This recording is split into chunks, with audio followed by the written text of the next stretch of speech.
Prve besede zastopnika ob prevzemu tega testnega BMW-ja so bile, pa postavite zraven kakšnega tekmeca in naredite primerjavo.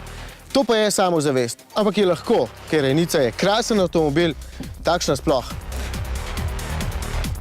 Napis na zadku oziroma motor v nosu ni nič posebnega. No, nič posebej razborljivega, motor je krasen, dobro potegne s takšnim 120 D, ste vedno lahko precej hitri, konec koncev niti ne porabi veliko, malce čez 6 litrov, zaradi obilice navora pa je vedno prepričljiv.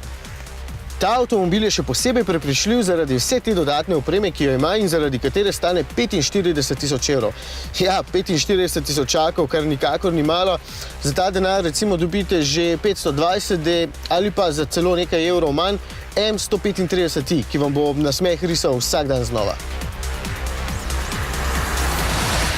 Ampak nismo vsi vozniki enaki, sam vem, da bi izbral tistega, nekaterim pa največ v avtomobilu pomeni dodatna oprema. In tole ne boste pogrešali ničesar, razen navigacije, ker je tale 120D naložen z dodatki. Menjalnik je samodejni in perfekten, te samodejne dolge in kratke luči so odlične, da se boste vselej peljali suvereno, pa skrbi M-podvozje. Če mi pri X1 nedolgo nazaj ni bil všeč, ga tule lahko povsem pohvalim, ker je avtomobilu pisan na kožo.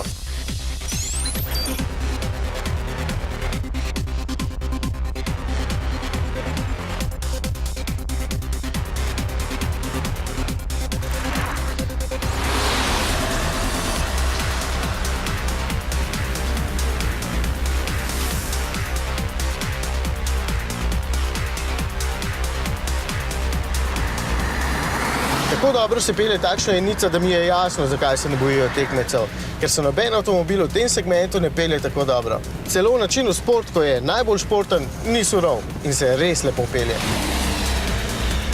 Paše mu tudi tale barva, da malo izstopa, ker pa vedno pohvalim položaj za volanom, ga tokrat ne bom.